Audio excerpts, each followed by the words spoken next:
Queridos, é interessante quando eu vou puxar a sardinha hoje para o meu ministério, não tem como, eu toco aqui no Ministério de Louvor, mas o meu ministério mesmo é ensino, eu sou líder no Ministério de Ensino aqui da igreja, e hoje nós vamos falar de ensino. Não vamos falar de outra coisa a não ser ensino. Nós vamos entender aquilo que o Senhor tem para as nossas vidas, aquilo que o Senhor tem ministrado para cada um de nós. Eu não sei aqui qual foi a infância de vocês. Eu não sei se... Quem é que, como a gente costuma dizer, nasceu na igreja? Levante a mão. Levanta a mão para eu ver. Amém.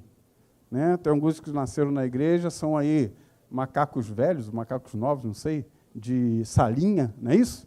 Né? Salinha. E hoje a gente vai falar alguma coisa sobre isso. Por incrível que pareça, parece algo assim bem simples, mas eu gostaria que você visse uma imagem agora. Bota aí para mim, Daniel, por favor.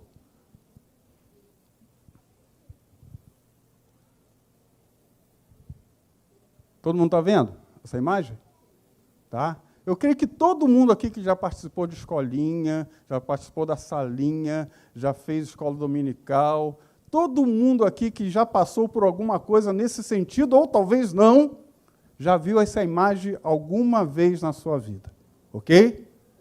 Eu vou ler o texto bíblico que tem a ver com essa imagem, tem a ver com essa mensagem. Nós vamos falar sobre isso, mas não somente sobre isso.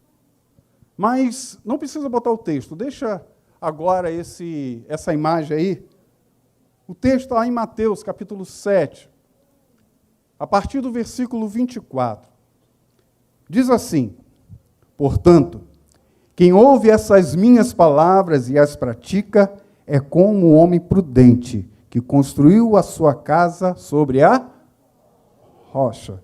Caiu a chuva, transbordaram os rios, sopraram os ventos e deram contra aquela casa. E ela não caiu, porque tinha seus alicerces aonde? Na rocha. Mas quem ouve as minhas palavras e não as pratica é como um insensato, que construiu a sua casa sobre a areia. Caiu a chuva, transbordaram os rios, sopraram os ventos e deram contra aquela casa. E ela caiu, e foi grande a sua queda. Amém, queridos? Esse texto fala sobre isso. Quando eu leio esse texto, quando nós, na nossa imaginação, quando nós lemos esse texto, essa é a imagem que nós temos. Essa imagem é que foi construída durante anos e anos na nossa psique, na nossa mente. É isso que foi colocado para cada um de nós durante tantos e tantos anos. Mas eu vou frustrar você hoje. Posso fazer isso? Eu vou frustrar você hoje. Porque essa imagem não condiz com a realidade do texto que nós lemos. Oh! Exatamente. Pode tirar a imagem. Queridos, quando nós lemos esse texto, ele está falando literalmente, é verdade, falando sobre areia, falando sobre rocha. Nós sabemos aqui, o texto deixa bem claro o que significa essa rocha. Todo mundo sabe quem é a rocha? Jesus, sim, mas não simplesmente a pessoa de Jesus, mas a sua palavra. A sua o quê? Palavra. A palavra do Senhor. Então, queridos, essa rocha é o Senhor Jesus Cristo através da sua palavra. E ele diz verdadeiramente ali que aquela pessoa que é prudente, ela deve fixar a sua casa sobre a rocha, fixar a sua casa sobre um alicerce fiel, que é a palavra de Deus. E ele fala, é verdade, o texto também diz, que o imprudente, ele coloca a sua casa sobre a areia e não sobre a rocha. Mas isso que eu estou falando aqui é verdade. Mas a imagem que nós vimos, não. Por quê? Nós temos que entender aqui que Jesus Cristo ele está contando algo no deserto da Galileia. Ele está falando isso, alguma coisa ali a respeito desse momento, e está dando um exemplo aquilo que eles viviam constantemente ali. Queridos, o deserto da Galileia, o deserto da Judéia, não da Galileia, da Judéia, perdão, Ele é um deserto rochoso, ele não é um deserto de areia como o Saara. Amém? O deserto, ele é lá da Judéia, é um deserto rochoso. São rochas. E é bem interessante, eu já tive a oportunidade de estar lá, e quando nós estávamos indo lá em direção ao Mar Morto, que passa pelo deserto da Judéia, tinha tido chuvas no dia, e a ida até lá, as estradas estavam fechadas. Por quê? Porque, como é um deserto rochoso, queridos, e a chuva, a tempestade se forma lá no deserto, e quando ela cai no deserto, como ele é rochoso, ele não suga a água. Ok? A água bate sobre ele e corre, e vai correndo com muita velocidade. E ela ia em direção ao Mar Morto. E a estrada, ela passa bem abaixo das colinas, bem abaixo do deserto da Judéia. E ela, então, invade a pista com muita velocidade, com muita força. E se algum carro, alguma coisa estiver passando ali, ela lava mesmo e leva o veículo que estiver passando. Então, queridos, nesse contexto, nós começamos a entender que esse deserto, o deserto da Judéia, e essa areia, é a areia desse deserto. E como se forma essa areia? As rochas, como o deserto é rochoso, o vento ele vai batendo nessas rochas e o vento vai lixando a rocha. Ok? O vento vai batendo e vai lixando a rocha. E se uma lixa bem fininha tira uma poeira bem fininha de uma rocha, imagina o vento batendo. Essa poeira que sai, esse desgaste, essa poeira que sai dessa rocha, ele é muito fininha. Quem as mulheres aqui talvez estejam acostumadas com pó de arroz, nem sei se existe mais pó de arroz, existe? Não, não é mais não, né? Isso é muito tempo atrás, né? Tem esse brush, essas coisas assim, que é um pozinho bem fininho, não é isso? Tá? Essa poeira da lixa, do vento na rocha, é mais fino do que isso. E por ser muito fino, imagina a situação, queridos. A rocha está aqui embaixo, outra rocha está sendo lixada aqui em cima, e essa poeira começa a se depositar sobre essa rocha. Quem é a rocha? Quem é a rocha? Jesus. Então essa poeira começa a se depositar sobre essa rocha, e ela vai aumentando, aumentando, aumentando, aumentando, até que você não consegue mais ver a rocha. E, queridos, essa poeira muito fininha, com o passar do tempo,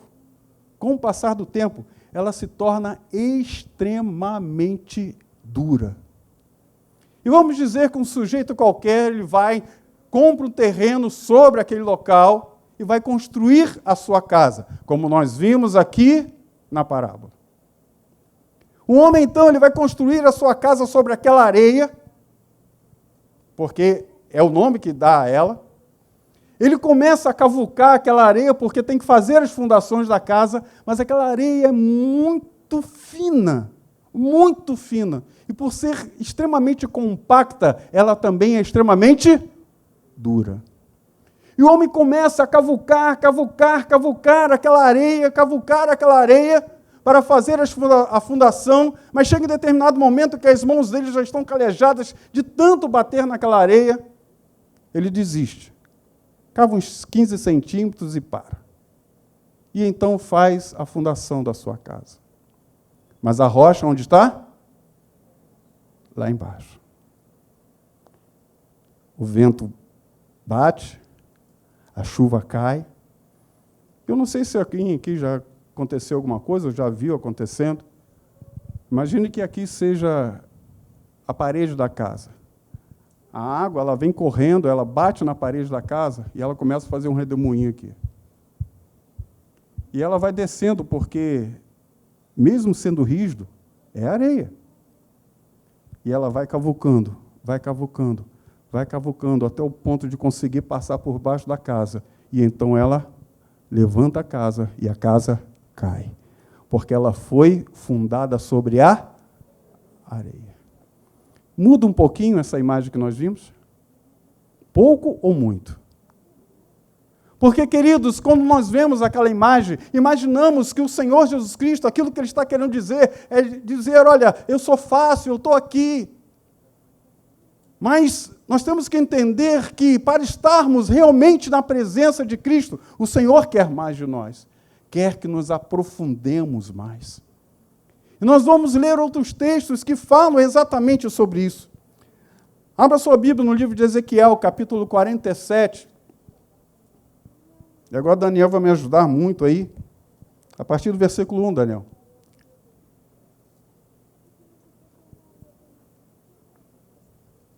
É isso aí, você é o cara.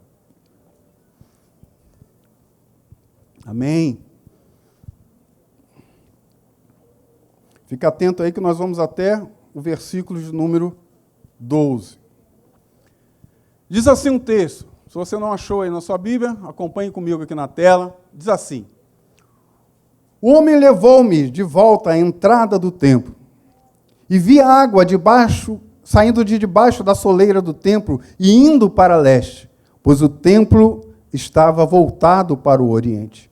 A água descia por debaixo do lado sul do templo, ao sul do altar. Ele então me levou para fora, pela porta norte, conduziu-me pelo lado de fora, até a porta externa, que dá para o leste. E a água fluía do lado sul. O homem foi para o lado leste, com uma linha de medir na mão. Enquanto ia, mediu 500 metros, e levou-me pela água que batia nos tornozelos. Fale comigo, água nos tornozelos. Ok. Ele mediu mais 500 metros e levou-me pela água que batia na cintura. Fale comigo, água na cintura. Mediu mais 500 metros e levou-me pela água que chegava ao joelho. Fale comigo, joelhos. Mediu mais 500, mas agora era um rio que não conseguia atravessar, porque a água havia aumentado e era tão profunda que só se podia atravessar a nado, e era um rio que não se podia atravessar andando. Nós vamos ler mais. Mas preste atenção. O que nós vemos aqui é um rio, é um riacho bem pequenininho, saindo lá do templo. E o texto fala que ele mediu 500 metros, não sei se a sua Bíblia pode estar aí 100 côvados, alguma coisa assim. Ele mediu lá, e ele passou as águas davam onde? Nos tornozelos. Mas aí ele só fala isso, que as águas batiam nos tornozelos. Ele mediu mais 500 metros, foi andando e ele atravessou o riacho novamente. E as águas batiam onde? Nos joelhos. Mas o texto só fala que batia nos joelhos. Ele andou mais, mediu mais 500 metros, atravessou o rio novamente, e as águas estavam batendo aonde? Nas cinturas, mas simplesmente batendo na cintura. Mas agora, ele fala que esse rio, ele está muito profundo. Esse rio, ele é muito profundo, que não dá mais para ele atravessar andando, a não ser a nado, porque as águas são mais profundas do que ele. As águas são maiores do que ele, porque ali só dava para passar dessa forma. E vamos ver o que acontece neste local, onde as águas são o quê? Profundas. Vamos ver o que acontece onde as águas são profundas. A partir do versículo 6, ele me perguntou: filho do homem, você vê isto? Levou-me então à volta à margem do rio. E quando ali cheguei, vi muitas árvores em cada lado do rio.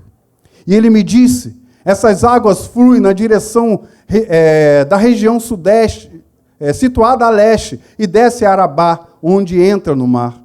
Quando deságua no mar, a água ali será o quê? Saneada, será purificada. Porque onde passa o rio, haverá todo tipo de animais e peixes, porque essa água flui para lá e saneia a água salgada, de modo onde o rio fluir, tudo viverá. Amém? Queridos, entenda que aonde traz vida não é no raso. Onde traz vida é onde? No fundo.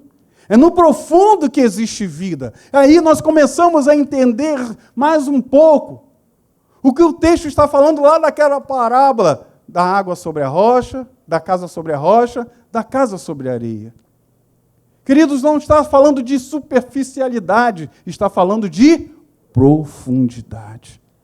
O que Deus tem para nós é profundidade. O que Deus quer para nós são águas profundas. Nós não vamos ler mais aqui Ezequiel.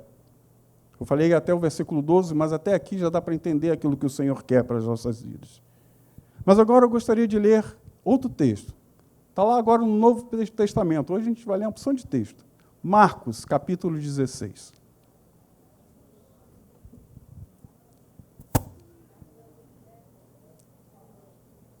Quem não está muito acostumado a ler Bíblia, vai penar um pouquinho.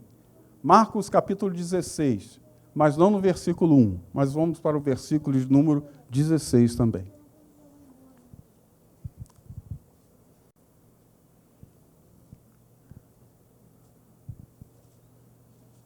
Hoje nós vamos quebrar alguns paradigmas que talvez tenham sido fixados na nossa mente durante alguns anos.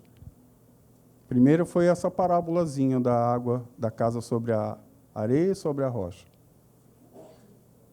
Agora acho que a gente vai ter que, o pessoal da salinha vai ter que fazer um desenho diferente, né? Quando falar disso para as crianças. Inventa aí, dá seu jeito. Ok? Mas Marcos 16, ele fala também da mesma coisa. Da mesma coisa que a parábola falou, da mesma coisa que Ezequiel falou, Marcos 16 também diz a mesmíssima coisa. Ai, pastor, não estou entendendo. Vamos lá, vamos ler. O texto diz assim: quem crer e for batizado será salvo, mas quem não crer será condenado. Então, queridos, nós paramos por aqui, damos uma olhada nesse texto, e há algo muito sério. Ele diz aqui, quem crer e for batizado será salvo. Então você acredita que para ser salvo tem que crer e ser o quê? Não é isso que o texto está falando? Sim ou não? Não. Vamos lá. Aquele homem da cruz do Calvário, que estava do lado de Jesus Cristo. Tinha dois caras, não tinha? Tinha um ladrão ruim e um ladrão bom, não tinha? Se poderíamos dizer ladrão bom. Né? Mas tinha um cara legal que se arrependeu no final do caminho. Mas, ele foi batizado, sim ou não? Jesus Cristo deu uma cuspida na cabeça dele, para, pelo menos, não? Sim ou não? Ele foi salvo? Foi o único cara, é a única pessoa, se nós formos sinceros e olhar a Bíblia direitinho, é a única pessoa que eu tenho certeza que foi salvo. Porque Jesus Cristo falou, hoje mesmo estará comigo no paraíso. Foi o único. E a palavra de Jesus Cristo é a palavra de Deus. Então, queridos, nós temos certeza que esse cara foi, mas ele foi batizado? Então esse texto está errado. Amém? Queridos, a palavra ali, escrita ali, batizar, é uma palavra chamada baptizo, no grego, que significa mergulhar. Mergulhar. Vamos ler esse texto novamente, tirando a palavra batizar e colocar a palavra mergulhar. Vamos. Quem crer e mergulhar será salvo, mas quem não crer será condenado. Melhorou? Queridos, o momento de descer sobre as águas não garante salvação a ninguém. O que garante salvação é crer em Jesus Cristo como o único e suficiente Salvador. Mas não crer de forma superficial, mas tem que mergulhar. Olha para o seu irmão e fala para ele, tem que mergulhar. Amém? Então, queridos, desde o início, lá do comecinho, que nós falamos da parábola da casa sobre a rocha, a casa sobre a areia, nós não estamos falando de outra coisa. Estamos falando da mesma coisa. Estamos falando que, para estarmos verdadeiramente com Jesus, não podemos estar na superfície do Evangelho, não podemos estar na superfície daquilo que o Senhor tem para que nós aprendamos dele. É necessário mergulharmos, é necessário estarmos em águas profundas, é necessário, queridos, estarmos lá no secreto com o Senhor, buscar intimidade com Deus, buscar constantemente dele. Hoje, infelizmente, nós estamos numa geração que se der uma Bíblia de papel para alguém, não a do papel, tá? Que filma ali não. Não é sua não, papel, pode ficar tranquilo. Né? Mas dá uma Bíblia de celulose em suas mãos e pedir para abrir no livro de Ageu, quanto tempo você vai demorar para achar, queridos? Uma semana? Não, 5 minutos.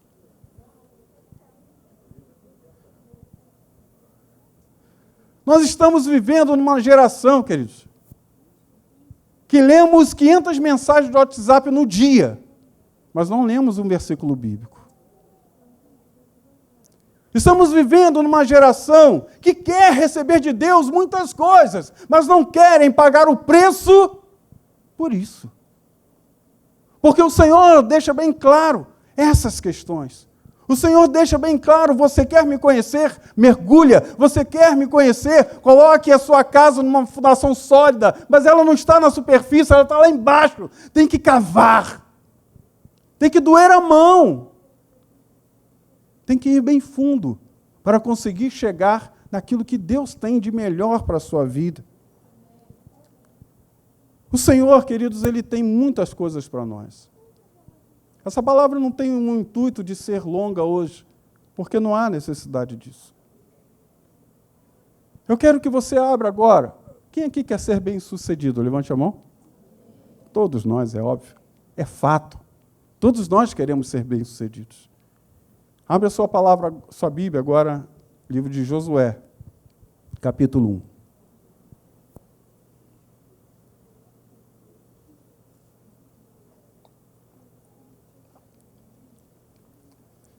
Está arrebentando hoje, hein? Está fera.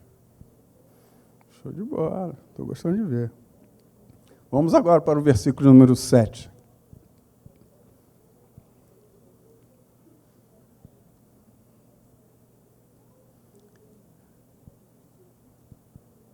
Creio que todos nós conheçamos esse momento, esse instante.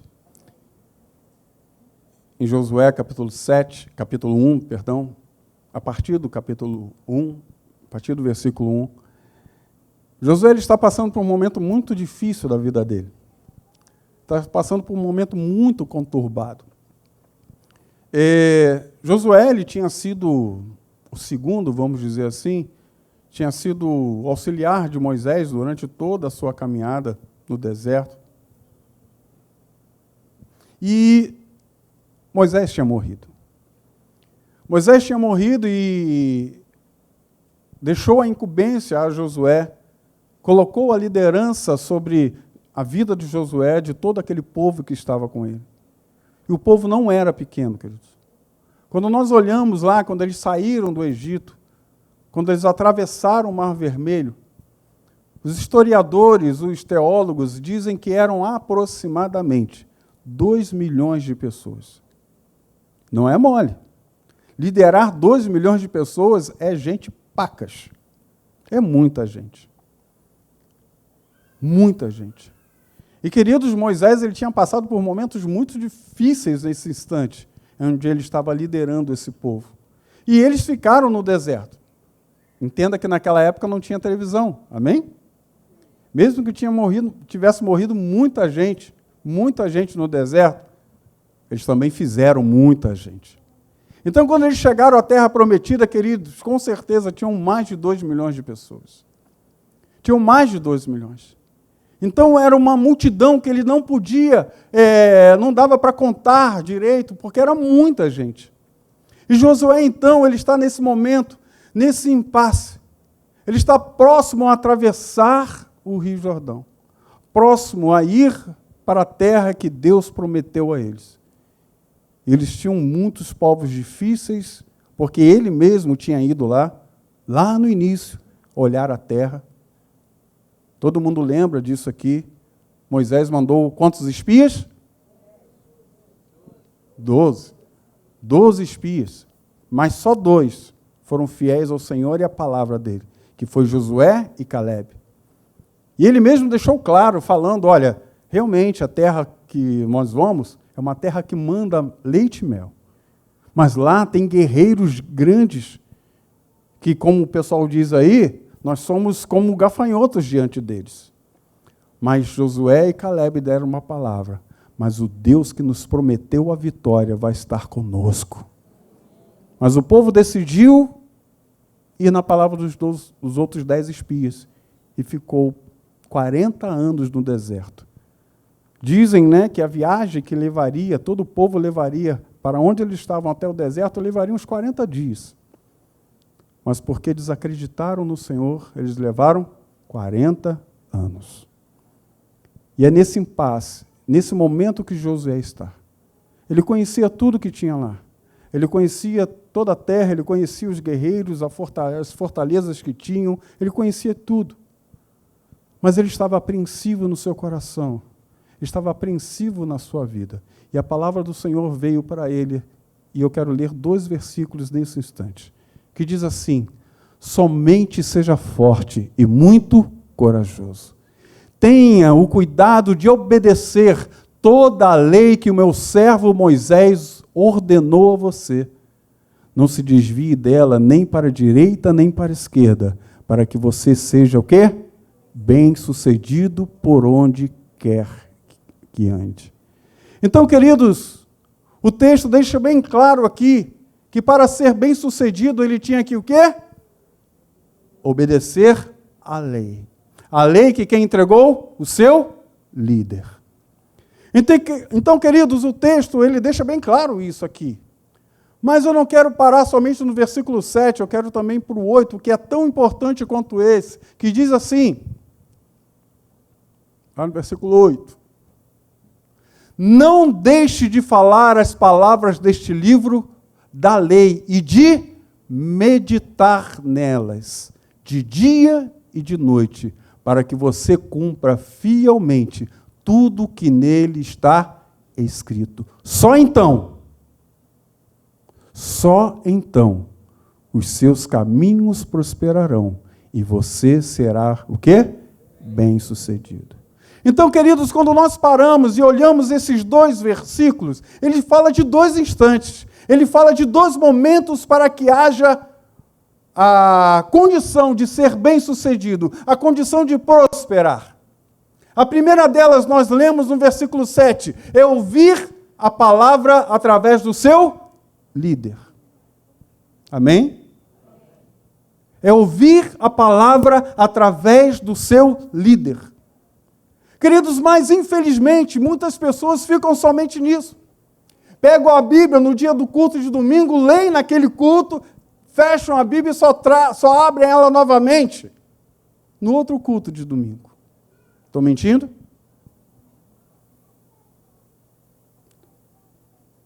Grande parte, queridos, agem dessa forma. Teve uma vez que é verídico, tá, essa história, de uma irmã que ela pediu uma oração, isso faz muito tempo, não foi aqui, tá? Então pode ficar tranquilo que não é ninguém daqui. Pediu oração, né? Eu orei por ela, e naquele momento tinha muito essas questões de revelação e tal, e Deus, né, colocou no meu coração um texto para que ela lesse, para que eu pudesse ler. E eu falei a ela, olha, o Senhor quer te abençoar, tal, mas durante a semana lê esse texto, que o Senhor vai estar falando contigo através dessa palavra. Por aí vai. No outro domingo, né? Na realidade, no meio do caminho, no meio da semana, encontrei com ela e perguntei a ela, e aí, irmã, leu? Ih, pastor, né? Na época eu nem pastor ainda. Não, irmão, não li não, porque eu não achei meu óculos. Tá bom. No domingo, ela chegou na igreja feliz da vida. Feliz da vida que ela conseguiu ler a palavra durante o culto no domingo. Porque ela tinha achado o óculos dela dentro da Bíblia. Queridos, essa fala me deixou extremamente entristecido, porque durante a semana ela não pegou a Bíblia uma vez para conseguir achar o óculos. nós, às vezes, temos que entender, e o texto deixa bem claro, que não é só a palavra que vem aqui do púlpito, que é o manancial de vida, de prosperidade e bênçãos para a sua vida. O texto diz aqui, falou exatamente isso com Josué. Ele diz aqui, queridos, você quer ser bem-sucedido? Ouça a palavra do seu líder, ouça a palavra que o líder vai entregar para você. Mas no versículo 8 ele diz assim, mas não somente isso, é necessário que para que você tenha prosperidade e ser bem-sucedido, é necessário que você medite na palavra, quanto tempo? De dia e de noite, todos os dias. Todos os dias, dia e noite. Não é simplesmente ouvir a palavra que vem do púlpito e deixar essa palavra adormecer no nosso coração e não buscarmos o Senhor continuamente. O apóstolo, essa semana, ele falou a respeito dessas questões. Ele falou a respeito da questão de orar. Às vezes nós olhamos como igreja e dizemos assim, poxa, a igreja tem que orar mais. Mas nós temos que trazer isso para a nossa individualidade. Você tem orado? A igreja tem que evangelizar mais. Você tem evangelizado? A igreja tem que ter mais intimidade com o Senhor. Você tem tido intimidade com o Senhor? Nós achamos que, às vezes, a igreja, como uma instituição, ela é aquela necessária para que dê todos os caminhos para que nós possamos andar. Mas não é isso. Não é isso. Nós constantemente não batemos no peito e falamos que somos igreja do Senhor? Sim ou não? A igreja tem que fazer? Sim ou não? Sim. Quem é a igreja aqui? Não, nós é muita gente. Eu sou a igreja. Eu tenho que fazer. Eu tenho que orar. Eu tenho que evangelizar. Eu tenho que buscar. Eu tenho que fazer. Eu tenho que contribuir. Eu tenho que realizar. Essa obra é nossa individualmente. É claro que, como igreja, podemos organizar muitos outros eventos, muitas outras coisas, que podemos, é claro, às vezes alcançar um público bem maior. É uma questão, queridos, mas nós, como indivíduos, nós temos que entender que nós temos que fazer a nossa parte. E uma delas é mergulhar. Mergulhar. O que Deus disse para Josué não foi nada mais do que isso. Josué, você quer prosperar e ser bem-sucedido? Continue andando naquilo que Moisés falou para você. Mas eu digo mais, é necessário que você mergulhe na minha palavra, para que você possa prosperar e ser bem-sucedido. Amém? Mergulhar na palavra. Mergulhar naquilo que o Senhor tem para as nossas vidas. Nós temos que entender isso, queridos. Porque se nós não fizermos assim, nós não caminharmos dessa forma, nós vamos entrar num processo muito complicado em nossas vidas. Abra sua Bíblia no livro de Romanos, capítulo 12. Já estou terminando.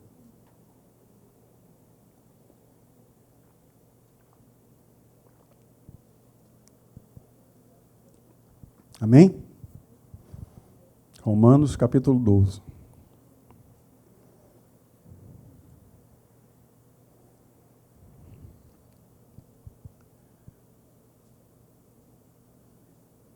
Olha que texto fabuloso. Texto magnífico da palavra do Senhor.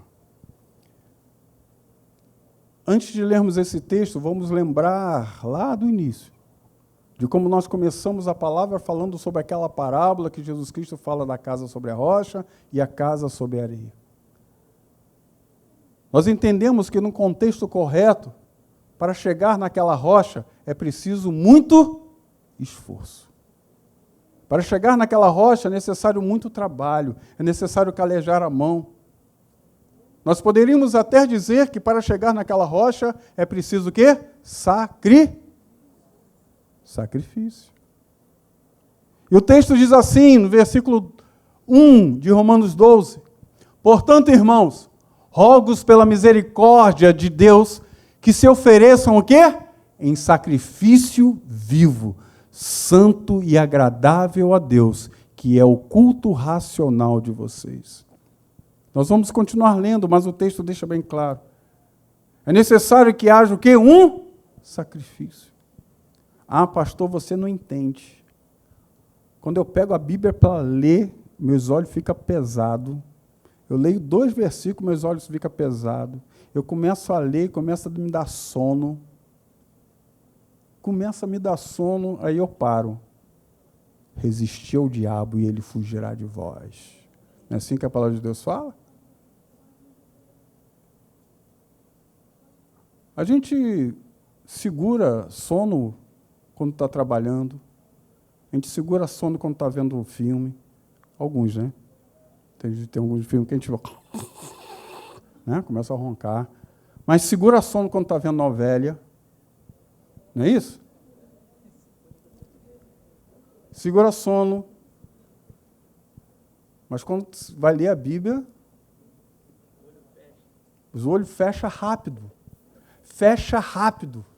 Fecha muito rápido. E o sacrifício vivo? Está onde? E o sacrifício vivo? Mas ele começa a dizer, continuar falando o versículo 2, ele diz assim: não vivam como vivem as pessoas deste mundo, mas transforme-se pela renovação da sua mente. Sabe, queridos, como se renova a mente? É conhecendo coisas novas. É conhecendo coisas novas. Aquele que mente não não mente mais. Aquele que roubava não rouba mais. E por aí vai. Tantos outros textos que nós poderíamos dizer a respeito desse momento que, teologicamente, nós chamamos de metanoia, mudança de mente. É dar uma guinada de 180 graus na sua vida. A gente fala 360, né? 360 volta ao mesmo lugar, gente. Né? É 180, está indo para lá, vem para cá. 180 graus. 360 você faz assim. Ou 360. Tá? Mas nós temos que entender que essa mudança de mente, essa metanoia, ela só acontece quando nós mudamos a nossa mente pela palavra. Conhecereis e ela vos libertará. Queridos, é necessário conhecer a palavra de Deus. É necessário estarmos estudando a palavra do Senhor. É necessário. Antigamente, quando nós fazíamos retiros, acampamentos, né, Delma é dessa época, fazia essas coisas assim. Né? Ó, não tem outro para falar, tem você. Né? O pastor Humberto também. Não era não, porque né, Delma já nasceu na igreja, não foi? Nasceu no hospital mesmo, não foi na igreja. Mas, quando a gente fazia esses retiros, quando éramos mais novos, né, retiro e as coisas assim de jovens, tinha as gincanas de Bíblia, não tinha? Né? Tinha lá, quem abria a Bíblia mais rápido vai ganhar um brinde. Né? Eu já fiz isso, teve uma pessoa que ficou tão chateada comigo, né, por causa disso. Eu vou contar para vocês daqui a pouquinho, peraí. Mas aí a gente falava, quem já fez isso, essa gincana? Participou de gincana assim? Já, né? Quem abria a Bíblia mais rápido, versículo, aí, capítulo tal, versículo tal. A pessoa, achei! Aí levantava ali, lia a Bíblia, achava lá o texto, lia. Não era assim que fazia? Meu irmão, hoje se fizer isso, eu vou ali fora, tomo café e volto, talvez não achem. Dá para ir no mercado, não dá, Del? Dependendo do texto. Se eu pegar Gênesis 1, tudo bem. Apocalipse não sei o que, tal, é fácil. Né? É o primeiro e o último. Teve uma vez, queridos, que isso foi doído. Foi doído. Eu de brincadeira mesmo. Eu cheguei para ministrar a palavra, abra sua Bíblia aí no livro de Moisés, capítulo 6, versículo 1. Aí falei assim, não, brincando, né, gente? Abre aí tal livro, tal, não sei o quê. Teve um senhor que não me ouviu falar brincando. E no final do culto ele ficou extremamente chateado, veio falar comigo. Você é muito bobão. Por quê? Por que eu sou bobão? Eu Fiquei a pregação inteira tentando achar Moisés, capítulo 6, versículo 1, e só depois que eu olhei no índice eu vi que não existe o livro. E meu irmão, ele era crente já há uns 30 anos, ou mais. Ou mais. Eu fiquei extremamente triste, não por ele ter me chamado de bobão, mas ele por não saber que não existe o livro de Moisés na Bíblia. Mas eu estou trazendo essa palavrinha mais brincando, para não deixar a palavra muito pesada, mas isso é extremamente sério que nós estamos falando. É extremamente sério. O texto fala que é necessário que nós conheçamos o Senhor para que possamos renovar a nossa mente. Renovar a mente é começar a fazer coisas diferentes daquilo que nós fazíamos. Para agora estamos fazendo conforme aquilo que o Senhor deseja para a gente. Mas nós só vamos entender isso e saber isso se nós conhecermos a sua vontade. E a vontade dele, querido, não está. Vou ser sincero para você. Eu posso me ajoelhar, buscar o Senhor. O Senhor vai falar comigo? Vai. O Senhor pode falar comigo? Pode. Mas a forma, querido, mais precisa de conhecer a vontade de Deus é na sua palavra. É a forma mais precisa de sabermos a palavra de Deus. Sabermos a vontade do Senhor. E eu fico extremamente triste. Eu já falei isso aqui, vou falar novamente. Triste de um crente de pelo menos 5 anos que nunca leu a Bíblia toda. Eu fico extremamente triste. Nós temos tempo para tudo. Nós não temos tempo, às vezes, para saber a vontade de Deus. Para não sabermos aquilo que o Senhor tem para as nossas vidas. O Senhor diz mais. Quem quer que seus filhos estejam caminhando no caminho do Senhor, levante a mão.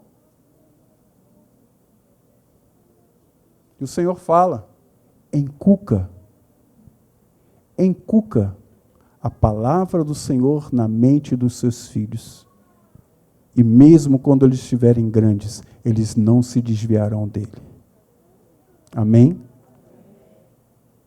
Você já leu a Bíblia toda para o seu filho?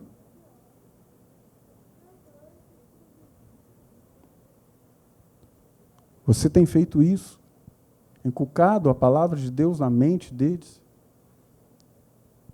O Senhor quer que nós vivamos o melhor dessa terra.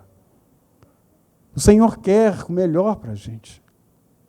Mas é necessário que nós, como sacrifícios vivos, estejamos nos colocando à disposição do Senhor, para que Ele possa fazer isso. O texto, ele diz, transforme a renovação da sua mente, para que sejam capazes de experimentar e comprovar a boa, agradável e perfeita vontade de Deus. Todos nós queremos isso. Todos nós buscamos por isso, mas nós não estamos dispostos a nos colocar à disposição do Senhor, à disposição pela sua palavra, à disposição de estar buscando. Digo isso, trouxe essa palavra porque é uma realidade, trouxe essa palavra porque é uma realidade hoje em dia nas igrejas. Trouxe essa palavra também porque, como eu falei, como líder aqui no Ministério de Ensino, as pessoas estavam queriam um ensino bíblico, queríamos ensino bíblico, fizeram até passeata na frente da igreja, queremos ensino bíblico. Fizeram, né, passeata, faixa e tudo. E então nós abrimos o ensino bíblico, imersão bíblica, amém? Abrimos imersão bíblica. Queridos, começamos com quase 60 alunos. Era gente pra caramba. Eu fiquei assim, entusiasmado. Extremamente entusiasmado. Sabe com quantos nós paramos?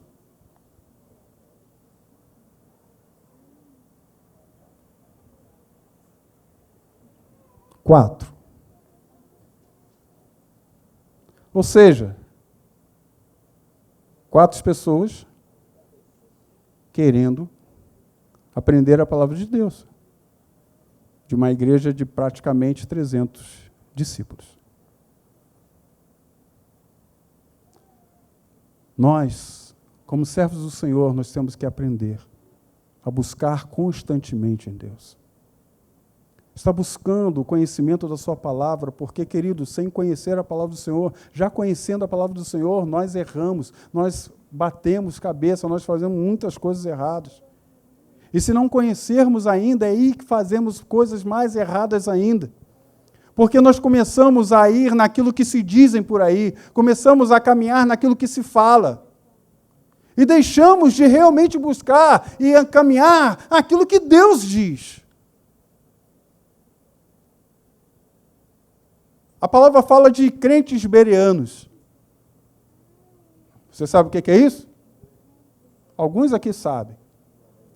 Mas os crentes de Bereia era o seguinte: o cara pregava a palavra, eles iam para a Bíblia, olhar para realmente se era aquilo verdade, aquilo que ele estava falando, aquilo que ele estava dizendo. E como às vezes nós temos um povo que não quer conhecer palavra, nós temos então pessoas sendo levadas para lá e para cá por ventos de doutrina. Nós temos que aprender, sair desse momento, sair do culto de hoje. Eu estou brigando? Estou.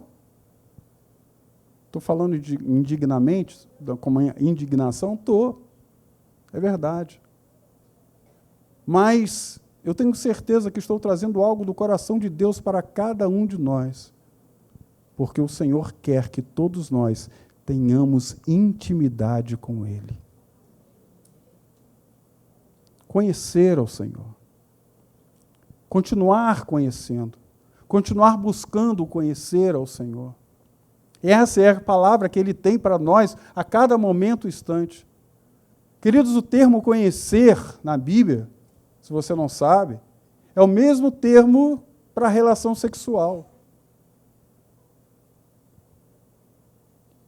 Você não leu lá em Mateus, quando diz que José só conheceu Maria depois que Jesus nasceu? Esse termo conhecer que está falando ali é José só teve relação sexual com Maria depois que Jesus Cristo nasceu. Ué, Maria não morreu virgem, não? Não. Ela teve outros filhos além de Jesus? Sim. Então, queridos, quando Jesus Cristo fala conhecer, a palavra é a mesma de relação sexual. Nós, quando temos a nossa esposa, estamos com os nossos maridos, nossas esposas, nós conhecemos, as meninas com os maridos. Tá, entendeu, né? Não. Tá? Você está com o seu cônjuge, é melhor assim, né? Você está com o seu cônjuge, você se despe para ele. Você é conhecida do seu cônjuge, você é conhecido do seu cônjuge.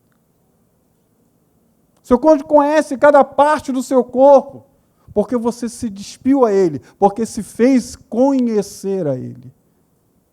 E é isso que o Senhor quer que nós tenhamos com ele. É essa intimidade que Ele quer que nós tenhamos com Ele, que nós conheçamos Ele de ponta a cabeça, de frente e trás, da mesma forma que nós somos conhecidos. No início aqui da palavra, quando ainda a luz estava baixa, eu perguntei aqui, quem tinha alguma coisa a agradecer ao Senhor? E eu tenho certeza que todos aqui levantaram a mão. Amém? E uma forma de conhecer o Senhor é tendo a dignidade, o sacrifício vivo de pegar a sua palavra e conhecer de cima a baixo. Nisso, nós vamos dizer ao Senhor, Senhor, eu te amo, porque eu quero te conhecer. Amém? Não vou chamar ninguém aqui à frente, porque nós estamos nesse momento, mas estou aqui nesse instante dizendo para você, para que você possa estar meditando nisso que foi dito. Eu não sei qual posição que você está. Como eu falei, não sei se você já leu a Bíblia toda, não sei como você está, a sua posição diária de leitura, mas eu estou dizendo aquilo que o Senhor quer de nós, quer de cada um de nós. É a palavra de Deus que falou contigo hoje, não fui eu. Nós lemos aqui vários textos bíblicos para que nós possamos entender aquilo que o Senhor tem para as nossas vidas. Nós queremos ser prósperos, é óbvio. Nós queremos ser bem-sucedidos, é óbvio. Todos nós queremos isso. Mas, infelizmente, muitos de nós queremos que pessoas orem por a gente para que nós sejamos bem-sucedidos, sejamos prósperos. Mas a palavra do Senhor já deu o segredo para a gente. E qual é? Conhecer o Senhor Jesus Cristo através da sua palavra. Amém? Isso é o que o Senhor quer para a gente hoje. Isso é o que o Senhor quer colocar nos nossos corações. Busquemos ao Senhor com intensidade para que possamos beber e comer do melhor dessa terra. Quem pode, dá um aplauso ao Senhor Jesus Cristo. Amém. A Jesus. Glória a Deus.